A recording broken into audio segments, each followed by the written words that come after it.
In this video, we are going to go through a compound complex sentence. You should have already gone through a compound and a complex sentence video, so you know each one. Now we're going to put them together. Let's take a look here. Compound complex sentence combines a compound sentence with a complex sentence. Not surprising. Let's have a look. John was a triathlete who trained every day, but he was still unable to finish the Ironman triathlon. Okay. First sentence, John was a triathlete who trained every day. Why is this a complex sentence? Because it has this relative clause here. Relative clauses often begin with who or that or which. And we have a video on those, so please check that out if you're unsure what a relative clause is. And just like that, we have our complex sentence. So this part, the underlined part, is complex. The squiggly part now is going to be the next. So I'm going to squiggly the independent clause. And why is this independent? It is a sentence that can stand on its own.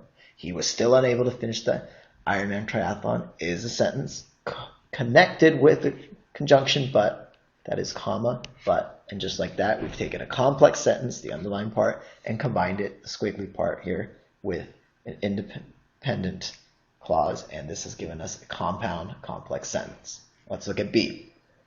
Though John trained every day, he was unable to finish the Ironman triathlon. So is this a compound complex sentence? That's my question.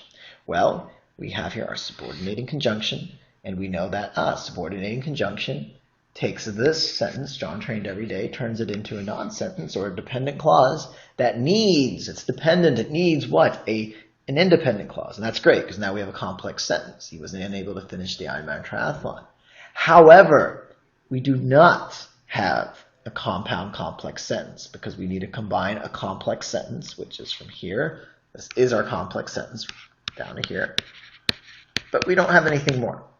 And so you can see we can basically communicate the same thought, but in a different sentence or a different form. That is, this is a compound complex sentence, and this is simply a complex sentence. The only thing we lose here is that John is a triathlete.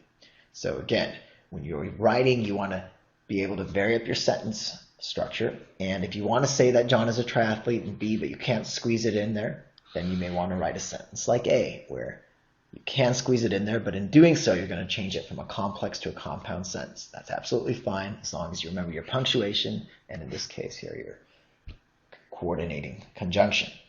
Okay, let's take a look at a couple more. When David arrives in the afternoon, we will be able to eat out, but we will not have enough time to go shopping. Is this a compound complex sentence? Here's when.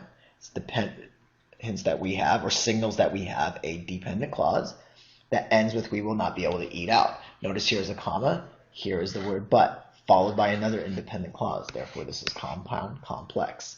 David, comma, who's arriving this afternoon, will not have enough time to go shopping. Is this compound complex? Well, notice here we have David. It's set off by the who. You'll later learn that this is called a non-essential clause. However, that's more advanced. You can go to the clauses video to learn about that. However, this is not a compound complex sentence. Notice what's missing. Well, what's missing here is a conjunction, the comma conjunction that we saw in the other compound complex sentences. So this is not a compound sentence. It is a complex sentence, but we're going for compound complex. And so if you were able to tell the difference between the two, excellent. If not, go back over the compound and complex videos and then come back to this one and see if you know why A, B, and C, and D are the type of sentences that they are.